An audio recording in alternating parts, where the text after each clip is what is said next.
pessoal, começamos mais um Fala Construção, o podcast do Guia do Construtor. Esse ano que é um ano comemorativo, né? O ano dos 25 anos do Guia do Construtor, então a gente está muito contente com esse marco aqui e com os parceiros que a gente está trazendo nesses podcasts, parceiros especiais, para a gente poder dar dicas para você que está dentro do mercado da construção, seja profissional ou se vai construir e reformar. Então, eu quero já começar a apresentar os meus convidados aqui hoje para a gente começar o nosso bate-papo. Primeiro aqui do meu lado, o Marcos Pontes. O Marcos, que é já um mentor meu de longa data, o cara que estendeu a mão lá no começo do guia, né? Quando a gente precisou sair de casa e começar a nossa trajetória contratando pessoas. Então, imensa gratidão, viu, Pontes? De todo esse trabalho que a gente tem junto todos esses anos. Também foi o nosso apresentador da TV Guia do Construtor, há uns anos atrás, né, Pontes? 2010, exatamente. Na NET Sorocaba, a gente tinha um programa de TV de meia hora só com assuntos ligados à área de construção civil. Assim, à frente do tempo daquela época, né, Pontes? Fala sério, cara. Começamos numa época onde ninguém pensava em podcast. Nós desbravamos o mercado e montamos um programa aí com 4 blocos, né? Um falando sobre legislação, outro falando sobre arquitetura, depois sobre construção e um bloco aberto para qualquer outro assunto variado ligado à construção. Exatamente. Todas as ideias loucas que eu tinha, eu ia perguntar para ele lá na sala dele lá, ô Pontes, o que você acha disso e tal? E sempre foi muito legal.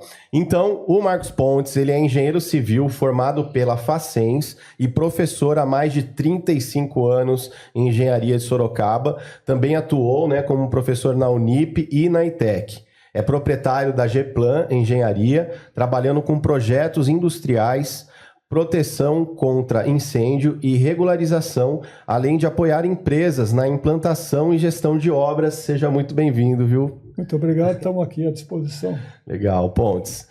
Também estou aqui com o Alexandre. O Alexandre, que conheci há pouco tempo, né, Alexandre? Mas foi. E já dá para perceber que ele chegou com tudo aí em Sorocaba, querendo se adaptar, a mesma coisa do Ricardo, né, Ricardo? Justo, perfeito. Então isso é muito bacana. E Alexandre, o Alexandre Betiol, é isso? Isso mesmo. Alexandre Betiol é engenheiro civil com especialização em estruturas, fundações e geotecnia.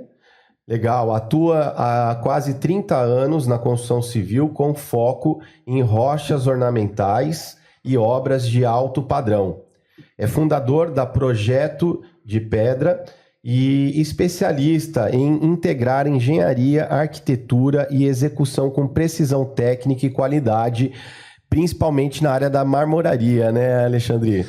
Seja muito bem-vindo, viu? Muito obrigado, espero poder contribuir aí de forma positiva e amistosa aí com todos vocês. Legal.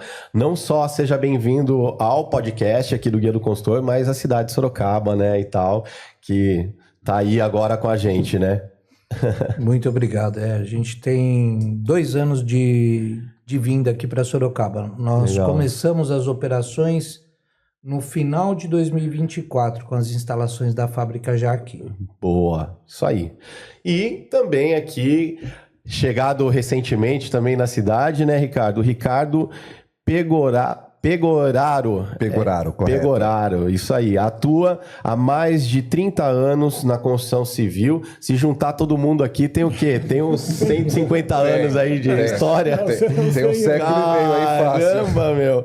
Tá. O Ricardo, então, ele atua há mais de 30 anos na construção civil, com forte experiência em blocos cerâmicos, formado em arquitetura, hoje é consultor em soluções construtivas, ajudando empresas a ganharem mais eficiência e qualidade nas obras. Seja muito bem-vindo, viu, Ricardo? Obrigado, Marcel. É isso aí, a gente está aqui sempre para agregar, né? Para fazer aí a construção civil mudar de nível, utilizando aí o sistema racionalizado, né? Novas tecnologias para facilitar e agregar valor aí na construção civil do nosso país. Boa! Gente, para começar aqui a primeira rodada, para a gente trocar uma ideia, como a gente já falou, vocês têm já muita bagagem de história, a gente percebe que cada ano que passa, né, dentro do nosso mercado da construção, quer queira ou não, o setor da construção civil é um setor assim que movimenta o país, né? É um dos motores de toda a economia no mundo todo, é o setor da construção civil, né? E como que vocês estão sentindo aí, dentro de cada área de vocês, o mercado da construção para vocês? Tá? Como vocês sentiram esses primeiros meses do ano e qual que é a sensação de vocês para os próximos meses até o final desse ano aí? Pontos. Bom, eu vejo que a construção civil ela tem caminhado, independente da economia, de uma certa forma, bem no mercado. Porque, pensando em obras residenciais, que não é uma área que eu atuo, né, a gente vê muitos condomínios aparecendo, muitas obras caminhando. O segmento que eu atuo com maior frequência é o segmento industrial e comercial. E esse também vem crescendo muito na região, tem buscado espaço. Por quê? Porque as empresas precisam vender, precisam colocar produtos, precisam melhorar a qualidade. Então a tecnologia vem agregando muito dentro desse trabalho. Então eu vejo que no segmento industrial ela é extremamente importante e vem aumentando muito esse segmento. Legal, muito bom. E você, Alexandre? Olha, eu compartilho a mesma impressão que eu tenho, que o Pontes trouxe, né? Porque com o consumo hoje aumentando, principalmente aí pelas redes de internet, a globalização, a gente percebe que o consumo ele precisa de estabelecimentos, precisa de novas moradias. E com isso, eu percebi há alguns anos, né, que a região de Sorocaba e toda a extensão ao redor aqui da Raposo Tavares, da Castelo Branco, né, principalmente a Raposo em direção ao Paraná, ela vem tendo investimentos maciços, né, aberturas de condomínios e também grandes empresas, né, como a própria vinda da Toyota aqui para a região e outras grandes, né, que vão tornando extremamente interessante o desenvolvimento regional, não só mais a capital. E todo esse olhar faz com que a gente enfrente, num primeiro momento, a necessidade, a demanda surgindo, comercial, e num segundo momento, a mão de obra que precisa ser treinada, que precisa ser... se especializar para a realização dessas tarefas. Então, vejo como muito promissor, né, os níveis de orçamento. Do ano, você está sentindo... Sim. Teve um aquecimento ou foi um começo do ano que você não sentiu tão aquecido, mas você acredita que de junho para frente vai ter um desenvolvimento melhor pela sua experiência? Houve já um aumento significativo em termos de orçamentos, né? Mas eu acredito que o fato de ter uma Copa do Mundo, o pessoal ainda está um pouco receoso, mas os orçamentos estão vindo aquecidos. Né? Pelo menos porque, como eu atuo na parte de aplicação dos revestimentos, eu estou na fase final de obra. Então, o consumidor, o cliente, muitas vezes, ele prorroga um pouquinho mais, né, para fazer investimento em áreas... Na parte de fundação, na parte inicial de alvenaria, construção mais profunda, mas os orçamentos estão aquecidos. Então, assim, do meio do ano para o final, você acredita que daí vai vir essas finalizações aí? Eu acho que do meio do ano para frente a gente não dá conta. Ah, é? Legal. E a parte de projeto, Pontes? Você não falou isso. O que eu queria saber é bem esse ponto. Está aquecido no começo do ano já? Vai ficar mais aquecido para o final do ano? O que você está sentindo da sua área de projeto? Olha, na minha área de projeto eu sinto que nós temos empresas precisando de dar continuidade aos seus trabalhos. Mas ela está um pouco com o pé no freio, as novas empresas, né, talvez vindo para a região, um pouco com uma expectativa, porque hoje, esse ano é um ano eleitoral e normalmente as pessoas têm um pouco de receio sobre o que vai acontecer. Tá? Temos trabalhos, temos projetos para novos investimentos, tá? Mas ainda um pouco tímidos, pensando exatamente no ano que nós temos uma eleição. E isso leva as pessoas a ter um pouco de preocupação. Mas engraçado, né? Porque o projeto, geralmente, o cara vai empeitar até para ele saber qual que é o tamanho do sonho dele, né? Porque se ele já tem o terreno, Ou, às vezes, o cara faz o projeto ainda sem ter o terreno, que é um terreno que ele vai alugar para construir. E não é mais fácil dessa primeira parte... porque eu acho que ele segura muito quando é para começar a obra em si, né? Dos galpões e tal, ou não? Não, na realidade, o empreendedor ele é um pouquinho diferente do consumidor residencial. Ele vai ver a necessidade dele e ele vai entrar no mercado em função daquilo que ele pretende se instalar. Nós estamos trabalhando algumas empresas que estão se implantando para iniciar trabalhos no ano que vem. Então, ele já vem com essa perspectiva de ampliação do seu negócio. E temos empresários, temos empresas que estão pensando em abrir esse espaço, mas eles ainda estão um pouquinho inseguros pensando na questão governamental. Porque se a gente pegar os anos de eleição, eles são mais do que Copa do Mundo em si. Eles são sempre um pouco mais preocupantes. Você pode ver que tem uma certa parada, tem uma certa avaliação. Aí quando começar as pesquisas com relação à questão da troca da presidência, isso também preocupa, quem vai, quem não vai. Isso realmente é um pouco segura um pouco uma decisão. Mas nunca para, né, a parte da construção civil em si. Dá uma segurada que a gente percebe, né, mas assim, falar que vai travar alguma coisa é muito, né? Não, realmente travar realmente não trava, porque nós somos um país onde a questão da construção civil ela ainda é muito forte. Sim. Tá? Como foi salientado aqui, o problema nosso hoje é mão de obra. Tá? Então, existem projetos, mas a execução às vezes fica limitada exatamente à contratação da mão de obra. Legal. Bom, na sua visão do bloco cerâmico, né? O bloco cerâmico é um dos primeiros itens que vai, né, na hora da alvenaria e tal, depois que a construção começa. O que você está sentindo aí, cara? Bom, Marcel, é o que o Pontes, né, e o Alexandre falou, a gente tem esse ano um ano atípico aqui para o nosso país, né, que a gente vê aí de guerras global, né, você tem aí a Copa do Mundo, né, e você tem a eleição. Então, assim, o nosso país... ele dá uma segurada normal. No começo do ano é um pouco mais fraco, né? Porque a mão de obra às vezes pega um pouco ali de descanso, que é as férias dele, enfim. Mas a gente começou um ano muito bom, porque é o que a gente fala, né? A gente tem 2 cenários dentro da Unicerâmica na parte de fornecimento. A gente tem o pequeno construtor, ou aquele consumidor final que ele faz a casa para ele, que aquilo é uma fonte de renda, mas não é uma fonte de renda principal. Mas a gente tem as construtoras, elas vivem disso, né? Então o produto dela é o imóvel pronto.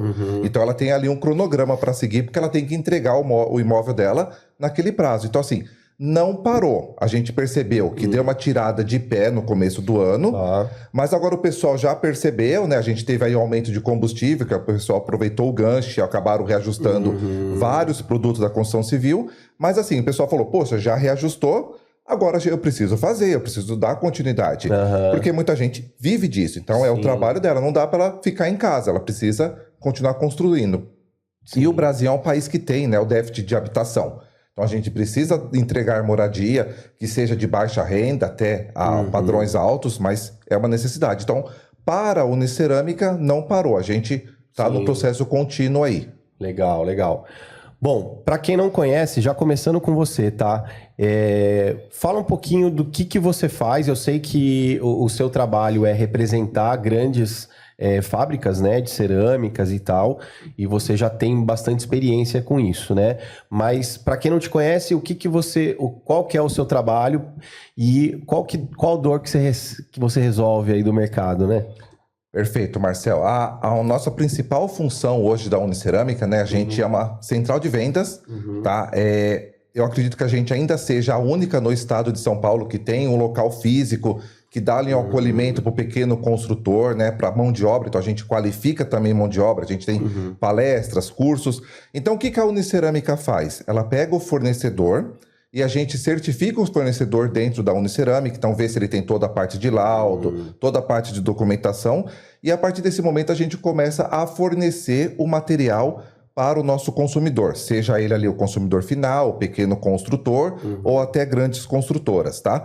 Hoje a gente tem a linha completa, que vai desde o bloco baiano, né, que é o sistema tradicional, que é o furo horizontal, até a linha do estrutural. Hoje a gente, na linha de produção, a gente tem bloco estrutural para até 10 pavimentos construídos 100% com o bloco estrutural, que é resistência de 12 MPa, 14 MPa, Então, cada tipologia do projeto a gente consegue estar empregando os nossos produtos, tá? Legal.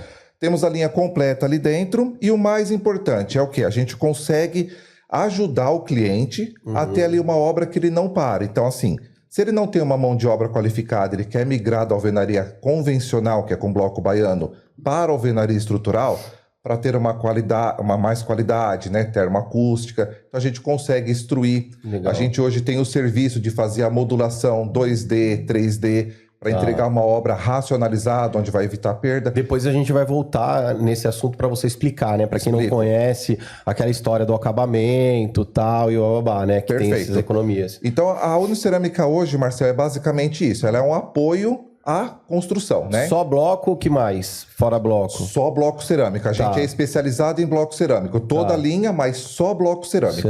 Legal. Perfeito. De vários tamanhos e tal. De vários tamanhos. Tem a largura que começa com 7 de largura e vai até 19, e aí tem comprimento de 29, 39 e assim por diante. E tem aquelas canaletas e tal, que vai em cima e tudo, né? Perfeito. Hoje, para você ter uma ideia, a gente passa de 105 itens de bloco cerâmico dentro do portfólio da Unicerâmica. Perfeito. Legal. Muito bom. E você, Alexandre? Bem, a Projeto de Pedra, ela nasceu em 2015 com um intuito de apresentar um diferencial, que nós até estávamos conversando um pouquinho antes nos bastidores, que é de trazer a engenharia e o conhecimento técnico que existe dentro da marmoraria, e muitas vezes ele não é devidamente notado. Então, a ideia da Projeto de Pedra foi extrair esse tipo de serviço de dentro da marmoraria, que muitas vezes a marmoraria ela não está preparada para enfrentar uma obra como se deve, com toda a complexidade, né, com as suas características técnicas, né? O profissional ele tem a experiência de lidar com o material, porque muitas vezes ele começou lá como um acabador, ele começou como um serrador, mas ele não tem o expertise de um engenheiro civil. Então, a minha iniciativa lá em 2015 foi: eu vou extrair esse tipo de serviço e mostrar que existem duas empresas numa só, onde a Projeto de Pedra pode trazer este novo significado e trazer muita economia, muito apoio, muito suporte ao arquiteto, ao empreiteiro, ao construtor. Por quê? Trata-se de uma engenharia especializada no revestimento de rochas ornamentais e sinterizadas e outras que vêm surgindo aí no mercado, as grandes lastras, né? Então, esse foi o objetivo da criação da Projeto de Pedra. E isso foi me encaminhando naturalmente para obras de alto padrão, onde já consome naturalmente o serviço de arquitetura, o serviço de engenharia, diferente de uma marmoraria de bairro, onde você acaba muitas vezes não conseguindo ter essa observação técnica, esse olhar mais atento. Já teve alguma vez que você deu alguma dica de um projeto que já veio para você para orçar, que ficou mais barato do que o cara pensou, porque na visão da engenharia você falou, ó, isso aqui se fizer assim, você vai ter uma economia de material e vai ficar bonito do mesmo jeito, e não pensando em querer ganhar mais, entendeu? Mas dando essa dica, assim, isso acontece também ou não? Frequentemente. Tá. Porque muitas vezes o profissional de arquitetura, ele especifica um projeto, mas ele não está atento às características da rocha. Então ele não faz um estudo prévio de paginação e às vezes ele determina lá um frontão de 90 centímetros, por exemplo, numa bancada gourmet, e se ele observar a chapa, ele fazendo um frontão de 80, pode cair pela metade, ou muito mais, dependendo do tipo de projeto. Porque quando a gente lida com rochas naturais, você tem características distintas para cada uma daquelas rochas. Um mármore, um granito, um quartzito, um limestone, eles têm características distintas de altura de bloco, de padrão de serrada, comprimento de chapa, e isso, muitas vezes, não o arquiteto ele não tem esse nível de conhecimento. Então, quando você entra com um estudo de um especialista no segmento, ele vai fazer da chapa, né? Vai fazer muitas vezes isso antes de finalizar a concepção de projeto. Porque depois que está finalizada a concepção de projeto, isso vai para o marmorista e aí trava. Porque, não dá para fazer, volta. Aí tem que mudar, troca de material. Então, muitas vezes, a gente acaba... trazendo economia para o cara. Sim. Legal, muito bom. E aí, Pontes? Vamos lá.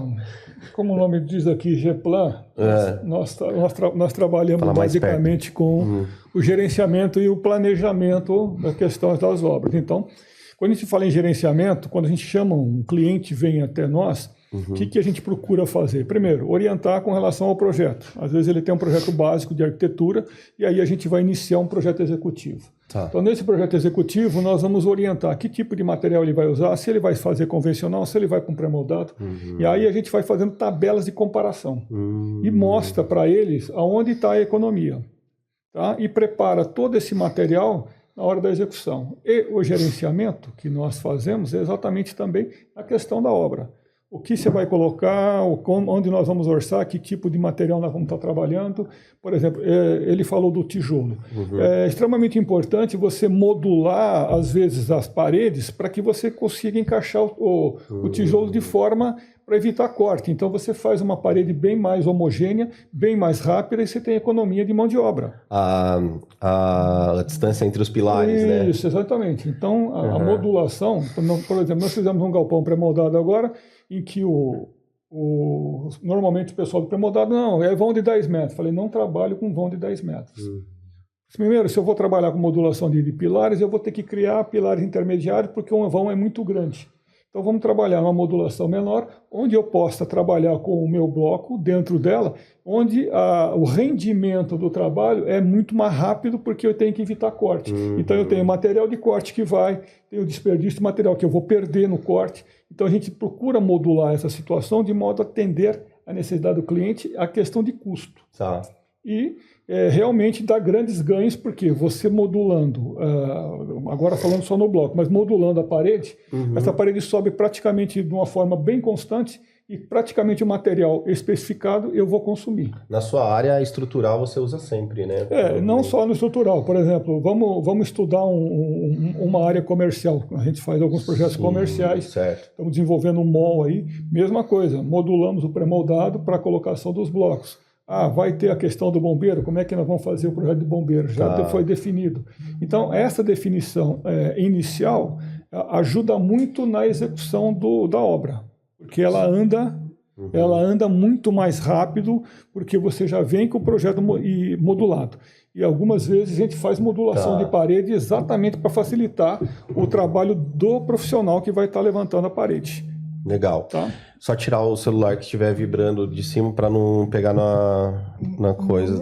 Não? Parecia que tá estranho. Eu também os dois no modo avião. Eu tô no modo avião também. Mas tá vibrando o celular, não tá, João? Bota, se quiserem colocar no bolso. Vou colocar no cantinho aqui, ó. Você tá no modo avião. Tá. Mas no seu... Pode falar, João. Deixa eu só ajeitar aqui a câmera. Aproveitando. Essa garrafa de água aí precisa ficar aí? De quem que é? Não tá aparecendo. Não tá aparecendo? Não, então pode deixar. Pode deixar. Tranquilo. Tem tem garrafa de água aí pra gente pegar mais um pouco de água, João, por favor? O bom de podcast gravado é isso, né? Que não é ao vivo. Que você dá corta essa parte, não sei o quê. Falei besteira. Vou dar uma orientação aqui pra galera. Falei DRT, volta. Deixa eu voltar, senão o cara vai descobrir. No último aí, a mulher pediu pra cortar umas partes que ela falou errado. É normal. De boa. Aí é normal, né, João? Faz parte, né? Eu aceito mais um pouco. Filtro lá, daí, esse filtro aqui é por sal. Aí, não é. É por cloro, né? Quer colocar mais aí? Eu quero, por favor, João. Tá perfeito, obrigado, viu? Quer colocar mais aí? Não, tá bom, João, obrigado. Vamos lá.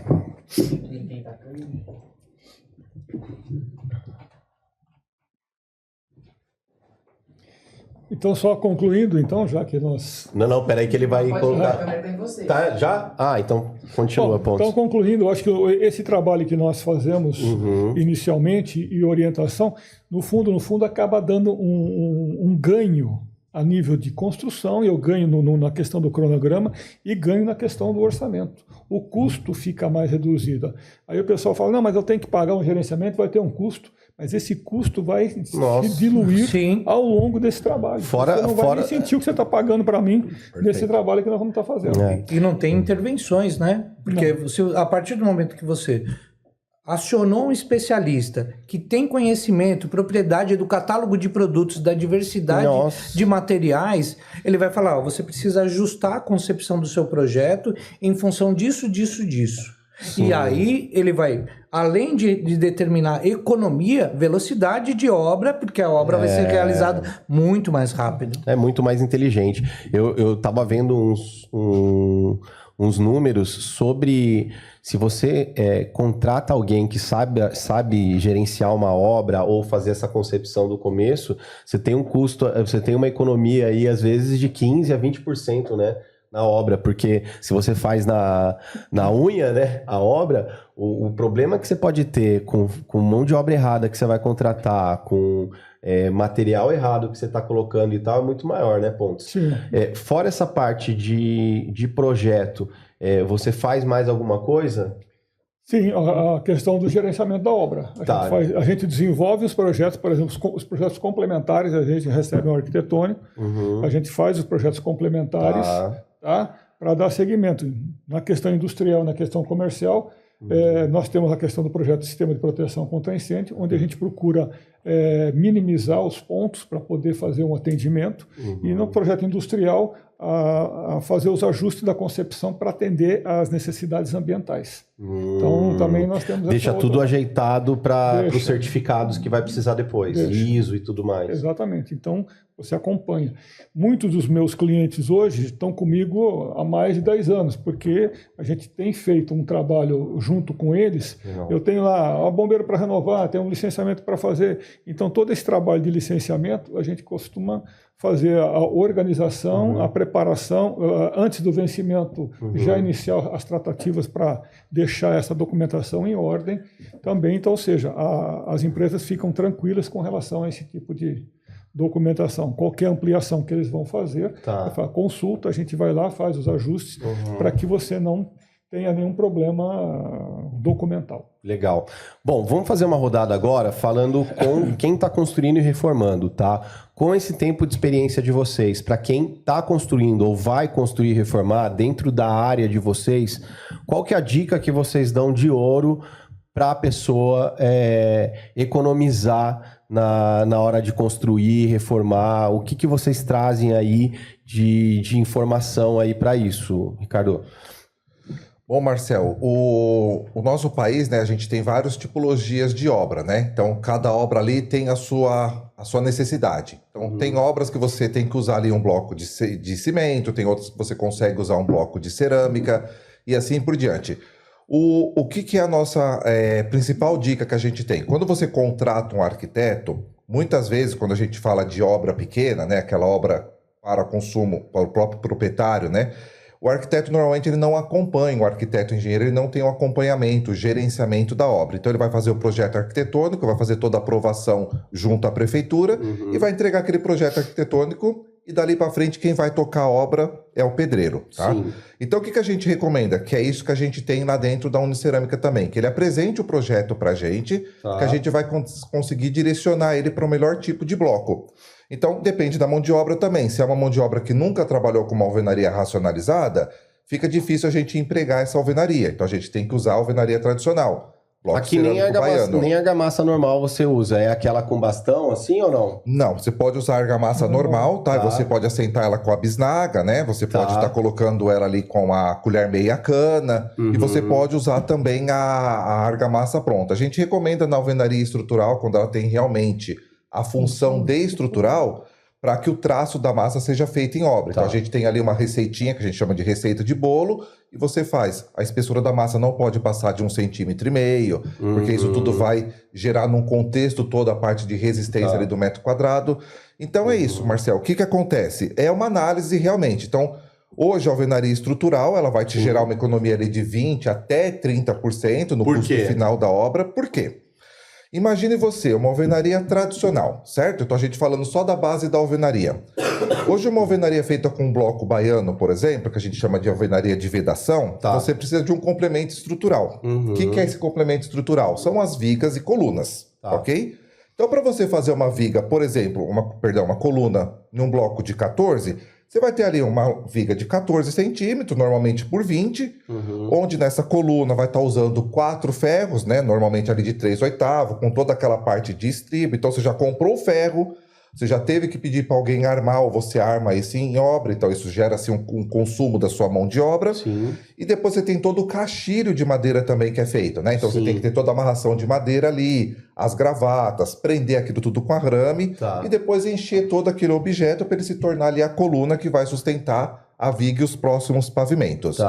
Isso tudo na alvenaria estrutural, com o emprego do bloco cerâmico, você consegue preencher esse furo aqui. Mostra aqui pro pessoal lá na câmera, lá, ó. Isso. Então esse furo aqui ele é bem menor do que 14, né? Por os seus 20. Né? Então ele tem uma dimensão aqui bem menor. Então uma área, né, quadrada dele é menor. E aqui você consegue, na maioria dos projetos, utilizar uma única barra de ferro de 3/8, somente a barra aqui. Ela fixada ali na estrutura, né, que é a viga baldrame ou o próprio a laje que está acontecendo, e ali você vai preencher somente esse espaço. Por quê? Ao contrário do bloco tradicional, que a resistência ali é dentro de 1,5 MPa, porque ele é só para vedação, esse bloco a gente começa com 4 MPa. Então você consegue fazer uma edificação de até 3 pavimentos usando com ele, porque ele passa a se comportar também como parte da estrutura. Então ele é estrutura. Então você une o bloco, que ele é estrutural, mais o grout que foi feito aqui, que é a parte de grauteamento para movimentos verticais ali, a famosa flambagem.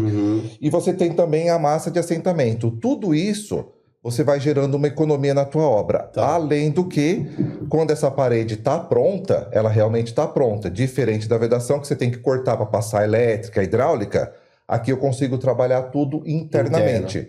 Então, quando a parede chega ao final dela ali, que é o seu pé direito, ela realmente é uma parede que está pronta.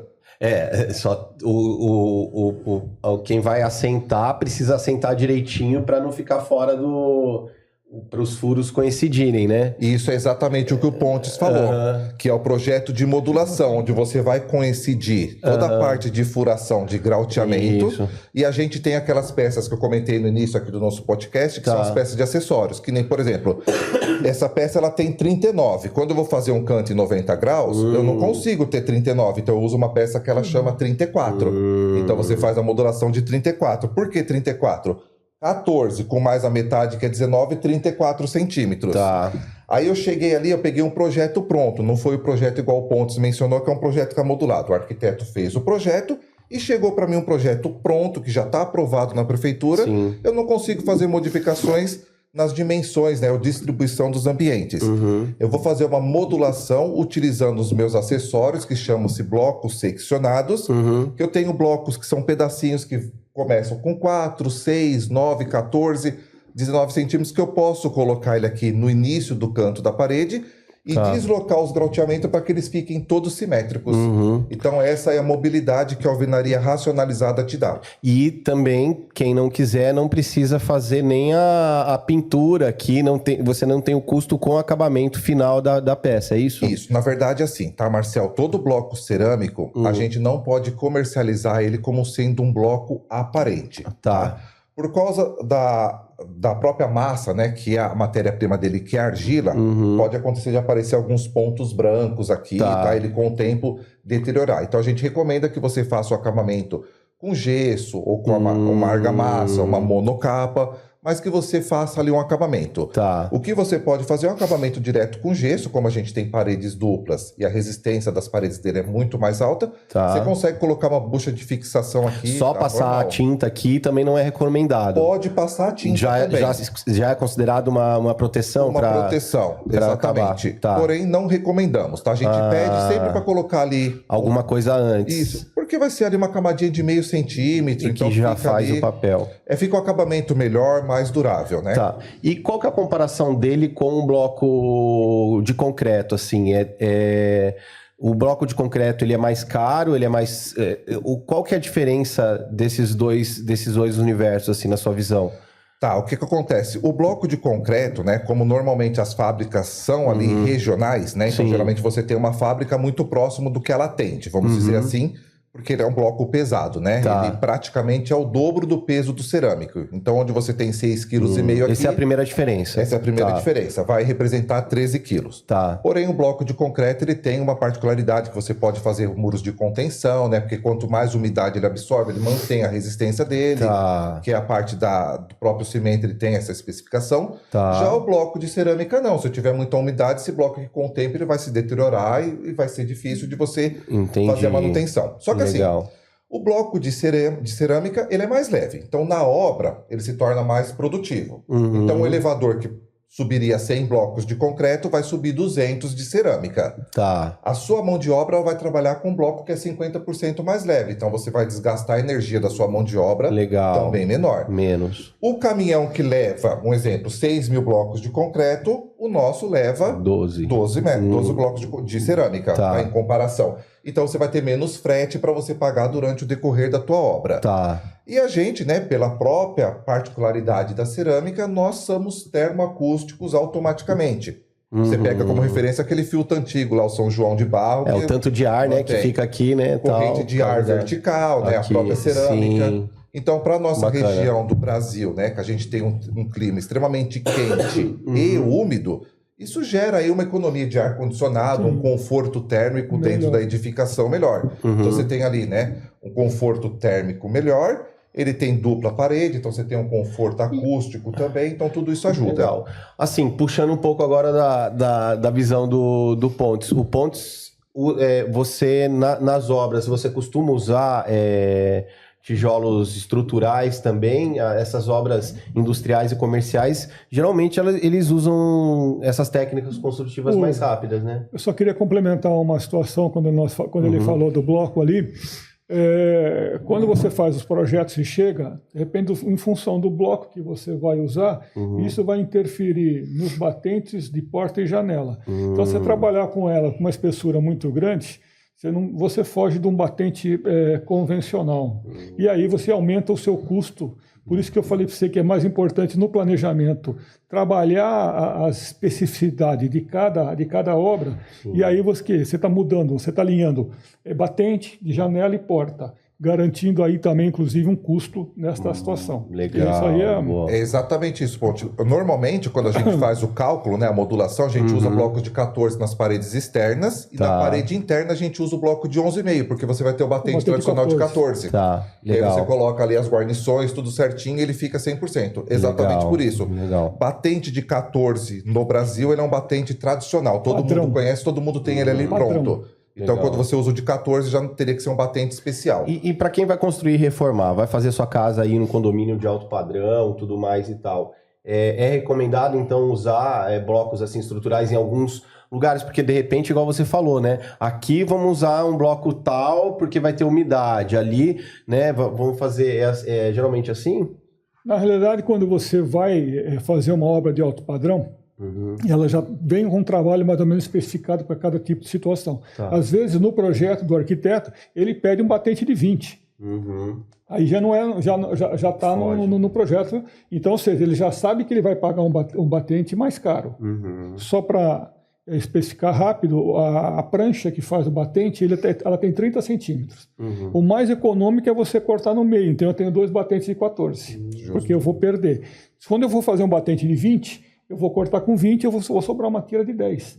Mas eu vou pagar a parte inteira do batente, da peça. Então, essas são as diferenças. Para quem não sabe, está assistindo a gente, isso se chama engenharia dos materiais, né? É uma matéria muito legal, né, cara, isso, porque pouca gente estuda profundamente, né, a engenharia do material. E quanto mais a gente entende do material, mais a gente consegue já pensar lá na frente, né? Exatamente. Então, legal. Por isso que o planejamento, que eu falo, a gente pega o projeto, quando vai fazer o executivo, faz um planejamento exatamente disso. Sim. Qual é o tipo de tijolo que eu vou estar utilizando? Isso vai interferir no meu batente, isso vai interferir nos acabamentos. Sim. Então, às vezes, você vê obras feitas aí, o cara vem tentar arrematar com a guarnição, você fica lá toda fora de hora, porque não planejou essas coisas durante esse período. Você me perguntou se a gente usa o bloco nas obras. quando nós trabalhamos basicamente com obras de galpões, nós temos um problema muito sério aqui na região, ou no país inteiro, a questão do vento. Tá? Então, nós temos que trabalhar com bloco estrutural para melhorar a minha resistência e o impacto do vento na estrutura que a gente tem. Então, o bloco estrutural, mesmo que seja de vedação para um determinado ponto, ele é estrutural, pensando nessas características que a gente tem de cada região. E nos galpões usa mais cerâmico ou mais o de concreto? Depende muito. Normalmente, se usa mais o de concreto. Tá. Mas, independente ou não, o bloco cerâmico também pode ser utilizado. Legal. Nós pensamos mais na questão da resistência, do impacto, porque você tem depois na operação, muitas vezes você vai trabalhar com maquinário e tal, e o impacto, às vezes, de um equipamento, ele causa um dano maior no cerâmico do que no de concreto. Entendi. Então, situações que a gente tem que avaliar. A não ser que seja a área do escritório, a área de outras também coisas que seja mais... Legal. Isso aí. Então, a ideia é exatamente o que ele falou. Além de você precisar de uma resistência à compressão, você tem uma resistência também lateral ali, que é a parte de vento. E aquilo que ele falou, é uma área industrial, né? Então, ele constrói ali galpões industriais. Então, vai ter maquinário trabalhando. Na área do escritório, a parte administrativa, dá para você fazer uma alvenaria mista, utilizando ali um bloco cerâmico, para você reduzir o consumo de ar-condicionado, ficar um ambiente mais agradável. Sim. Mas normalmente quando a gente fala da parte industrial, se constrói mais com blocos estrutural de cimento. De cimento, né? Perfeito, legal. Ricardo, tem algum... Alexandre, o que você fala aí para quem vai construir e reformar na sua área de marmoraria, essa parte do revestimento mesmo, né? A pessoa tá... às vezes ela já tem que pensar isso lá no começo da obra, né? Muitas vezes. Sim. Vamos voltar a falar um pouquinho dos tijolos aí do Ricardo, né? O cara vai fazer uma cozinha. Ele tem que fixar elementos. Então o cara não pode usar o tijolo simplesmente. Ele tem que ter ali o emboço, ele tem que ter toda uma estrutura para que a gente possa fixar os elementos de suporte para poder resistir, né? Então, a engenharia está ali, né? O cara vai fazer a obra, ele muitas vezes ele dispensa um projeto de hidráulica, ele dispensa um projeto de elétrica. Aí o marmorista chega lá para instalar a bancada, o primeiro lugar que ele fura é um cano d'água. Justo. Se não for de gás, né? Que daí depois tem que fazer teste de estanqueidade e tudo mais, né? Então, a engenharia tem que preceder a obra. Tem que preceder a obra para que realmente haja um estudo técnico. Muitas vezes a pessoa faz um projeto de uma cozinha, faz um projeto de um banheiro, e o elemento principal daquele banheiro, que é um lavatório, que é uma bancada de pia, não foi pensado na estrutura de suporte. Ele passa hidráulica sem pensar que ele vai precisar suportar aquilo. Então, quer dizer, falta muitas vezes esse feeling, esse expertise na pessoa que está projetando, que está fazendo o projeto arquitetônico ou design de interiores. Né? Diferente de um projeto industrial, onde a pessoa está acostumada a equipamentos, está acostumada. Quando você vai para um residencial, isso acaba... Ele quer pensar na beleza, ele quer pensar na estética, mas... A funcionalidade da coisa não foi pensada. Não foi... E aí a obra não é fluida. E com isso, retrabalho. E retrabalho, o custo, como você mesmo mencionou, às vezes ele pode ser muito maior, porque você imaginou, o cara, ele montou todo um revestimento e aí fala, não, mas e o gás? Vai passar por onde?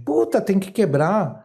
Imaginou um piso todo desenhado com material paginado, onde o cara vai ter que fazer uma intervenção e não encontra mais o material do mesmo padrão que foi escolhido pelo cliente, pré-definido. Então, a repercussão, ela é muito significativa. E quando a gente vai trabalhar com rochas ornamentais, os valores eles podem ser valores até sensíveis, né? Mas eles podem ser ultrassensíveis. O impacto de uma rocha importada pode determinar valores de muita significância dentro do orçamento da obra se aquilo não for bem pensado. Sim. Imagine que dentro de um consumo de revestimento, a marmoraria, ela normalmente pensa entre 25% e 30% de perda genérica. Mas você pega um material natural, isso pode passar de 40%, 50% de perda, se não for bem projetado. Então, o impacto financeiro muito alto de não utilizar um serviço especializado, um técnico que conhece de materiais, que pode indicar uma curadoria, né? Então, hoje está muito em moda o uso de quartzitos, que são rochas extremamente duras, mas esses materiais têm muitos problemas de fissuras. E se não for devidamente tratado, se não vier de uma pedreira que realmente faz a selagem do material, tanto de tardós, com aplicação de telas, né, que dão portabilidade ao material, ele acaba jogando dinheiro fora. Sim. E a dica, então, que você dá, sendo bem direto aí para o pessoal que está construindo e reformando, qual que é? Utilize um profissional que realmente tem conhecimento. Ele vai olhar o seu projeto e vai falar, você está esquecendo de fazer tal coisa aqui vai precisar disso no final, essa visão de futuro, você diz. Sim. Então, com isso, a gente volta no bate-papo que a gente estava tendo, né? Todos nós, antes até, que é qualificar realmente a mão de obra, né? Olha, eu vou só colocar um caso bem rápido que aconteceu comigo alguns anos atrás. O cliente importou um material, um mármore chamado crema marfil, que é um clarinho. Material espanhol. Só que ele é poroso, extremamente poroso. E na hora do assentamento, você tem que fazer não com cimento cinza, não com argamassa na cor cinza, e sim com argamassa na cor branca. Sim. Porque ela vai subir. Nossa. E aí, se você assenta, nós chegamos na obra, o pessoal começou a sentar, algumas primeiras pedras estavam sentadas com cinza. E aquilo sobe, e você começa a ver aqueles pontinhos cinza no material. Então eu falo, não adianta você comprar um material extremamente caro, com uma mão de obra que não tem a capacitação de avaliar ou ser orientado no sentido de colocar a argamassa de assentamento de forma correta. Exatamente. Então você perde um material todo que você colocou. E muitas vezes o fato de você não contratar um especialista vai eliminar etapas. O cara, por exemplo, ele não vai se preocupar com uma impermeabilização de substrato, ele não vai se preocupar com uma impermeabilização de tardós das peças, porque você tem produtos para isso. Sim. Né? E muitas vezes porque a característica desse tipo de rocha, né? Os mármores, os limestones, até os quartzitos em menor escala e principalmente os granitos são todas rochas porosas. Então, muitas vezes a pessoa, por ignorância, ela fala, não, utiliza um material escuro que não mancha. Não é que não mancha, é que você não vai ver. Mas você pegou um material claro, acontece justamente o que o Pontes falou. O cara vai lá, compra uma argamassa qualquer, porque ele está pensando na economia financeira, e quando ele vê, o resultado mudou totalmente a característica do material que ele tinha pensado e projetado. Eu vi esses tempos aí, isso é uma coisa legal você fazer, cara, o cara, ele traz uns mini mostruários, né, com tipos de pedra, e aí ele traz um vinho. Aí ele joga, assim, o vinho, assim, nas pedras, e, é perceptível, assim, a hora que passa o pano, assim, com algum tipo de, né, produto, e o cara fala sobre isso, né? Não adianta você só achar bonitinho ali e olhar. Precisa saber a característica, né? A pedra é um negócio natural, então ela tem a sua característica, e é muito interessante você entender disso para você saber o lugar certo para usar cada coisa, né? E a vinda do material do mármore para o Brasil, ele é diferente do conhecimento que, por exemplo, tem na Europa, que convive com o mármore há muito tempo. O mármore, ele veio para o Brasil principalmente em arte funerária e arte sacra, principalmente na época do café. Então, consumia-se antes os revestimentos cerâmicos do que a marmoraria propriamente dita. Então, muitas vezes o brasileiro, ele espera da rocha o que ele conhece da cerâmica, e são materiais diferentes, de comportamentos distintos. Né? Então, essa expectativa, você percebe no contexto brasileiro que o cara quer, não, mas eu quero sem veios, eu quero material lisinho, eu quero material homogêneo. enquanto que se ele começa a conhecer como que foi a característica morfológica, como que aquilo, de formação de material, o processo de extração, que é uma cultura. Aí o cara fala, nossa, cara, não, eu quero isso agora. Isso tem uma identidade, né? É muito louco. E para quem não conhece, assim, da onde vem o mármore, né? Ele é formado sob pressão. E aí, milhões de anos e tal, aqui no Brasil, onde que tem jazida de mármore, essas coisas? Então, a gente tem características de formação geológica distintas, né? Então, por exemplo, o Brasil é muito rico em granitos, né? Assim como os Estados Unidos também tem muito granito. O granito ele é uma formação de esfriamento magmático. Então, ele vem de profundezas de rocha ígnea, realmente, com esfriamento, aquilo vai formando um bloco. Então, ele é totalmente conciso na sua formação. Né? Então, ele tem, é lógico, muitos minerais que caracterizam cada tipo de rocha. E aí, depois você vai para os mármores, os limestones, que são rochas metamórficas. Ou seja, por exemplo, você tem rochas, limestone são rochas de fundo de oceano de outras eras geológicas que vieram à tona, né, e ficaram ali submetidos há muitos anos, que você falou, sobre pressão e sobre determinadas condições climáticas e de temperaturas que foram dando o aglutinamento das partículas e foram sedimentando até o que a gente conhece de rocha.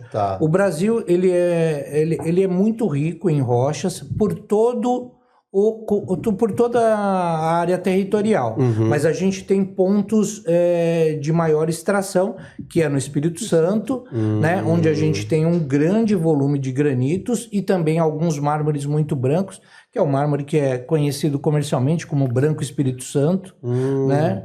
Depois a gente tem exploração de muitos mármores no Paraná, que é o que hoje em dia o pessoal consome como branco Paraná, né? Então hoje tem pedreiras ali muito destacadas no mercado, né? E a gente vai ter exploração também no Nordeste brasileiro. Então aquele mármore que o pessoal chama de travertino nacional, né? O nome comercial dele, como travertino nacional, é porque ele faz semelhança a uma rocha que é extraída fora do país, principalmente na Itália e também na Turquia, ali, toda aquela bacia traz esses elementos, né? Então você tem materiais da Turquia que são similares. No Brasil, esse padrão de rocha, ele é observado na Bahia, na região de Jacobina, na região de Horolândia, e a gente também tem mais para cima, para a região do Ceará, a gente também tem outras rochas muito duras, como o branco polar, que antigamente era muito utilizado, né? Então, o Brasil é muito rico em rochas. Qual que é a pedra hoje mais usada, o mármore mais usado hoje, na construção civil, assim, para alto padrão? Olha, hoje exige o consumo de alto padrão, ele tem um grande consumo do branco Paraná. Que ele é uma rocha clara, né? E ele tem uma característica dolomítica que deixa ele um pouco mais resistente do que um mármore comum. E ele não suja, mancha tanto, assim. Suja, mancha, tem que tomar cuidado, né? Não adianta, é lógico, né? Hoje, a tecnologia de extração, ela modificou-se muito. Então, por exemplo, materiais que até então eles pararam de ser extraídos por conta justamente de fissuras e veios, porque antigamente eram as chapas que são utilizadas na marmoraria, elas eram cortadas num bloco através de um tear. O tear, ele tinha uma lâmina cega, ele ia batendo, o cara ia jogando granalha de ferro, aquilo ia batendo ali 4, 5 dias, 7 dias, dependendo do material, 10 dias, né? Então, ele era que... Imagine um pão puma e todas as fatias. Então, eram lâminas cegas, e o cara ficava lá esticando lá as lâminas do tear, batendo. Às vezes o cara descuidava lá e a fatia vinha mais fina, né? Então o padrão antigamente eram de 3 centímetros, depois mudou-se para 2, que melhoraram os teares, e hoje em dia nós temos o advento do corte com fio diamantado. Então isso mudou sensivelmente o mercado. Então rochas que não eram extraídas justamente por quantidade de fissuras, elas começaram a ser tratadas, né? Com cortes diamantado não havia tanto impacto, então o cara conseguia extrair as lâminas, ele conseguia, através de uma resina, telar o material e fazer a proteção de superfície para a gente utilizar hoje, né? Então o Branco Paraná é um desses materiais, que foi que as jazidas têm mais de 30 anos que foram descobertas, mas elas ficaram um pouco inexploradas por questão de tecnologia. E agora veio à tona com apreciação a nível de exportação muito intenso. Boa. Isso aí. Vou já chegar aqui, Pontes, e vocês. A gente já tá batendo 56 minutos já, né? Como passa rápido, cara. E, Pontes, aqui então vai ser a nossa última rodada, né? Última rodada não, já pegar aqui com Pontes e a gente fazer já o nosso encerramento, né? E que dica então você dá, cara, para essa turma aí da sua área, né? Que vai construir ou vai fazer um projeto e tal, que seja algo que você fale, isso aqui realmente é importante. Olha, eu diria para você o seguinte: hoje no mercado a ABNT criou uma norma chamada norma de desempenho, tá? Isso hoje é um dos itens que está pegando sensivelmente tanto no projeto como na execução. Hoje as construtoras contratam empresas para fazer o checklist do projeto e da obra. Qualquer dano, qualquer problema, ela vai ser punida e com relação a essa má utilização. Então, para evitar problema, a minha dica diz sempre o seguinte: procure um profissional que tenha a capacitação de pegar, avaliar o seu projeto, avaliar os seus custos e colocar aquilo realmente planilhado, para que você possa trabalhar de uma forma bem coerente, bem alinhada com o seu orçamento e com os materiais que serão utilizados. Um exemplo bem rápido que as pessoas costumam ter, o encanador. Vou falar rapidamente. Quando você vai fazer uma instalação enterrada, normalmente o encanador adora passar o pincelzinho lá, colar e... tá? Só que ele esquece de uma coisa: o solo ele tem variação, ele tem movimentação.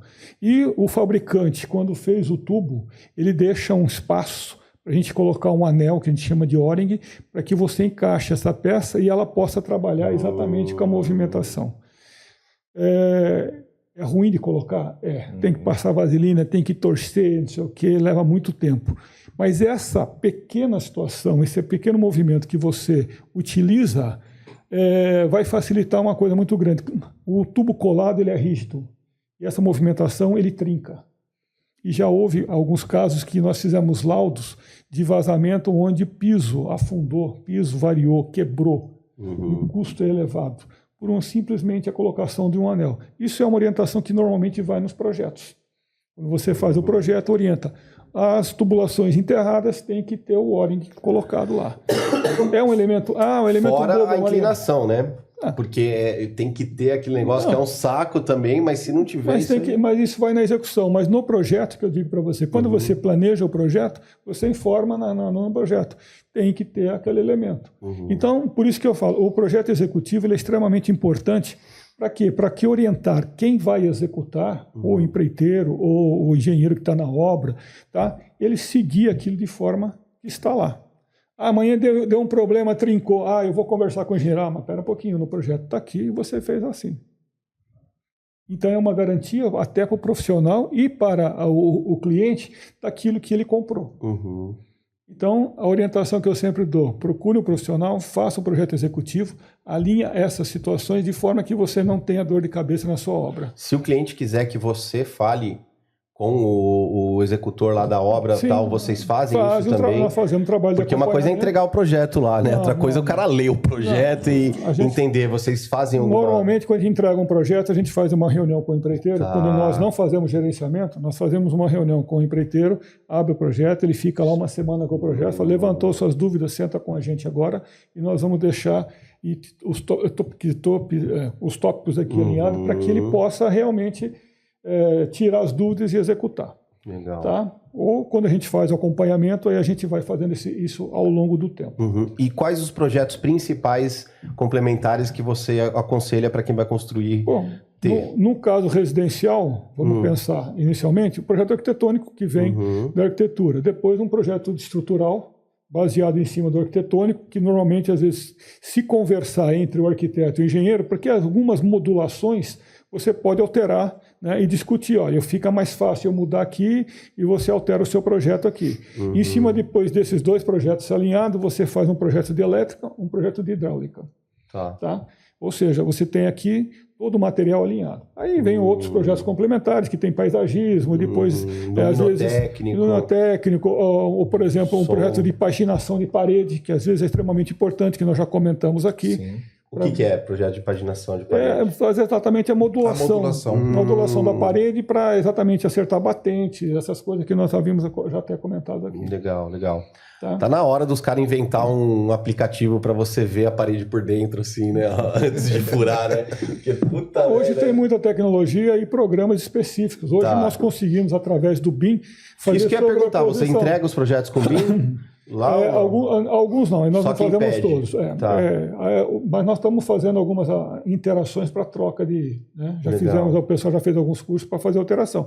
Hoje o projeto em BIM, eu consigo sobrepor estrutural, elétrico e hidráulico e verificar as interferências. Então eu consigo modular e arrumar essas situações na questão da modulação. A compatibilização acontece antes. E outra característica da tecnologia BIM é que você, dentro dos elementos de projeto, você já consegue intercambiar informações de manutenção. Mais próximo. Você já consegue intercambiar informações de manutenção. Legal. Quando que você tem que fazer a manutenção de determinado dispositivo, a compatibilidade que o Pontes falou, né? Então o cara tá, eu estou trazendo ali a elétrica. Mas o cano de hidráulica está passando, justamente o conduto está passando aqui. Então, quando você pensa antes, é muito melhor pensar aqui, todos aqui estamos aqui organizando o pensamento, do que na hora que o cara está lá, né? Vou falar do marmorista, né? Que o cara está com a maquita na mão e tem que resolver o problema. Onde que eu vou agora? Perfeito. Gente, estamos chegando então no final do nosso bate-papo. Foi realmente muito gostoso conversar com vocês, a gente trazer esse conhecimento aí, né, para o mercado. E agora, para encerrar, como que o pessoal acha vocês? Quem quer entender mais sobre o trabalho de vocês, como é que faz para achar vocês? E uma mensagem final, se vocês quiserem passar, Ricardo. Beleza, a gente está, né, no nosso site, que é unicerâmicas.com.br. A gente tem também o Instagram e o nosso telefone ali da central, que o DDD é 11, né, que a nossa base fica em Santo André, 4479-3210. Esse é o nosso número da central. Pode entrar em contato que a gente consegue ir direcionando para cada departamento. A minha dica principal, assim, para quem está entrando aí no ramo da construção, ou para quem já está, é o que a gente falou aqui no nosso podcast. É projeto, gente, é pensar antes de executar. Então, quando você começa a pensar antes de você partir ali para a mão na massa, tudo fica mais sadio, tanto para a edificação como financeiramente e para o conforto, para as manutenções que as nossas obras vão exigir ali para frente, né? Então, sempre procurar fazer manutenção preventiva. Hoje a gente constrói, né, a maior parte do nosso público hoje que constrói usa bloco cerâmico, que é algo que é histórico, né? Já está aqui, a mão de obra já está qualificada, já sabe trabalhar com ele, mas mesmo assim precisa de um projeto elétrico, de um projeto hidráulico, que nem quando você fala de uma alvenaria estrutural, eu não posso fazer um corte na horizontal, porque eu tiro parte da estrutura. O bloco, ele é uma estrutura. Então, assim, uma dica que a gente sempre faz nas obras que a gente orienta, aqui na segunda fiada, passar um conduíte de fora a fora em cada compartimento, em cada ambiente. Porque se um dia depois você abrir uma tomada, por exemplo, é só você fazer o corte que você sabe ali que a 25 centímetros você tem um conduíte passando de fora a fora. Então, isso nas nossas obras, quando a gente faz a modulação, a gente já deixa essa prévia aí para uma manutenção futura. Hoje é uma casa, depois pode ser alugado para uma clínica, pode virar um estabelecimento comercial, onde você precisa ali de manutenções. Então essa é a dica e a Nucerâmica está aqui sempre para apoiar o que vocês precisarem. Boa. Bem, eu quero primeiramente agradecer o convite que o Marcel nos fez, né? A presença aí dos amigos do Ricardo, do Pontes, né? Foi muito enriquecedor para mim. Me coloco à disposição do telespectador para, através dos nossos endereços eletrônicos, né? @Projeto de Pedra no Instagram e o nosso site, projetodepedra.com.br. Você localiza a gente e nós vamos ter imenso prazer em poder estudar o seu projeto e trazer soluções para que você tenha economia e tenha o resultado realmente adequado e dentro daquilo que você precisa para sua casa, para sua residência, para o seu comércio ou para a sua indústria. Boa, isso aí.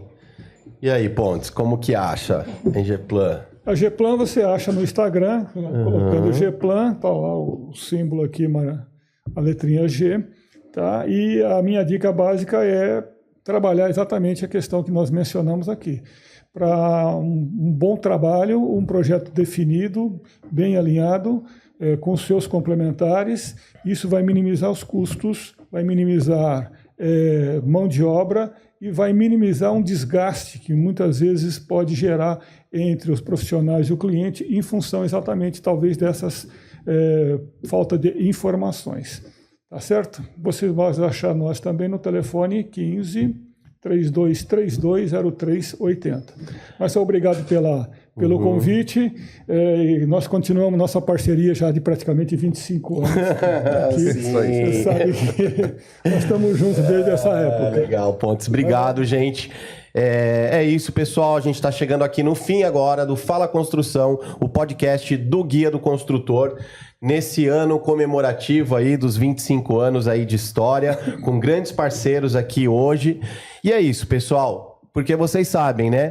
Tá no guia, tá com a gente. Valeu!